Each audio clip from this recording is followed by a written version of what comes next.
हाँ जी, बिल्कुल पाकिस्तान में जो है गंदम की काश्त का सिलसिला जो है वो तकरीबन 80% तो हो चुका है, लेकिन जो पहाड़ी इलाके जैसे कहोटा में भी जो है ये सिलसिला तेज़ी के साथ जारी है। और महकमा ज़राअत की जानिब से मुख्तलिफ जो सेल पॉइंट है वहाँ पर अच्छा मियारी बीज जो है वो फराहम कर दिया गया है, जिससे लोग उस बीज को अगर काश्त करते हैं तो उससे काफ़ी अच्छी जो है गंदम जो है उनको मिलेगी। इस सिलसिले में हमारे साथ डायरेक्टर ज़राअत यहाँ पर मौजूद है, ये इनसे मज़ीद जानते हैं कि ये जो बीज मार्केट में आपने दिया है इसके क्या फ़ायदे हैं, और अगर दूसरा बीज जो घर वाला इस्तेमाल करते हैं उससे क्या नुकसानात हैं। तो अब भी हर यूसी में हमारे प्रोग्राम हो रहे हैं एफटीपीज किसानों की आगाही के लिए। शुरू में तो कौटा के किसान ऐसे कहते थे कि सफ़ेद खाद दें और काली खाद दें, तो इतना इनको आगाही नहीं थी। तो मैंने इनको क्लियर किया कि भाई यूरिया की बेसल जो है वो एप्लीकेशन की ज़रूरत नहीं होती, तो आप जो है फॉस्फेटिक फर्टिलाइज़र वो लाजमन यूज़ करें। इसमें ये भी एक ट्रेंड चल रहा है कि लाजमन सोना देना है।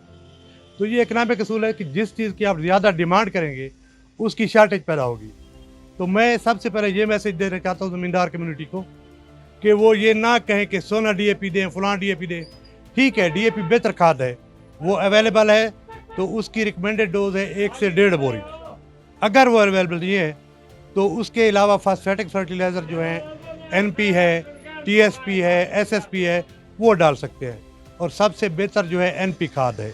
एनपी खाद 2 बोरी फी एकड़ के हिसाब से वो ज़मीन की तैयारी के वक्त डालकर ऊपर हल चला के प्लैंकिंग करके उसमें ड्रिल करें। और जो वेराइटीज़ बीज काश्त कर रहे थे गंदम की, उसमें अक्सर पुराने बीज या घर के बीज यूज़ कर रहे थे। अल्हम्दुलिल्लाह जितना टोटल बीज पिछले साल यूज़ हुआ है गंदम का, महकमा ज़राअत की सुपरविजन से इस साल आज 3 नवंबर तक कम से कम 10% ज़्यादा सीड कहोटा में सेल हो चुका है, और 70 से 75% तक गंदम की काश्त कहोटा तहसील में मुकम्मल हो चुकी है। तो लोग एतराज़ उठाते हैं यहाँ पे वो वेराइटीज़ भी काश्त हो रही हैं जो वस्ती पंजाब में काश्त होती है, क्योंकि ये मकसद है ज़्यादा बारिश का इलाका है। तो यहाँ इरीगेटेड वेराइटीज़ भी वैसी कामयाब है जैसे बरानी है। तो यहाँ पे दिलकश, सुबहानी, फ़ख्र बकर वो भी काश्त हो रही है। तो हमने इनसे गुजारिश की थी डीलर हजरात से कि आप अरूज का सीड मंगवाएं।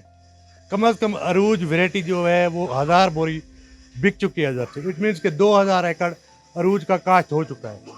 550 बोरी आज बिक रही है। हम सुपरवाइज सेल करा रहे हैं, ज़मींदारों को दिला रहे हैं कि ये कहीं ना हो कि एक एक ज़मींदार 10-10 एकड़ की ले जाए। ज़्यादा से ज़्यादा एकड़ या ज़्यादा से ज़्यादा इलाके में इसको डिस्ट्रीब्यूट करने के लिए हम 2 से 3 बैग तक मैक्सिमम दिलवा रहे हैं इनको। वो इंशाल्लाह अगले साल हर ज़मींदार के पास इसका बेहतर सीड अवेलेबल होगा, और शाम को 300 बैग और भी आ रहा है। तो मेरी गुजारिश यही है कि जदीद वेराइटीज़ काश्त करें। सीड रेट जो है वो अब अर्ली काश्त है 10 नवंबर तक। ये 40 किलो से मैक्सिमम 45 किलो तक काश्त करें, इससे ज़्यादा सीड रेट आपने नहीं काश्त करना। नेट्रोफास 2 बोरी, अगर डीएपी अवेलेबल है तो वो 1 से 1.5 बोरी तक। और यूरिया लाजमी नहीं है कि आप नीचे डालें, मैं दोबारा कह रहा हूँ। यूरिया जो है वो 1.5 बोरी रिकमेंडेड है तहसील कहोटा के लिए। उसको आपने 3 किस्तों में डालना है, और उसको उस वक्त डालना है जब बारिश मुतवक्के हो, और बेहतर यह है कि बारिश हो जाए तो उसके बाद आधी बोरी फी एकड़ छट्टा करें। और वो गोब से पहले पहले आपने यूरिया छट्टा करना है। तकरीबन 60 से 80 दिन तक उसको मुकम्मल करें। ये सिफारिशात है। हाँ जी, बिल्कुल। अगर आप अच्छी गंदम की जो पैदावार लेना चाहते हैं तो इसका जो बातें बताई गई हैं महकमा ज़राअत की जानिब से, इस पर ज़रूर गौर करें और अच्छा बीज इस्तेमाल करेंगे, अच्छी आपको जो है इसकी पैदावार मिलेगी।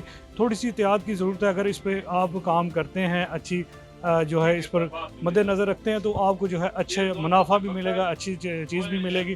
तो तमाम तर जो चीज़ें हैं उनको मद्देनज़र रख के ही आप गंदम की काश्त करें।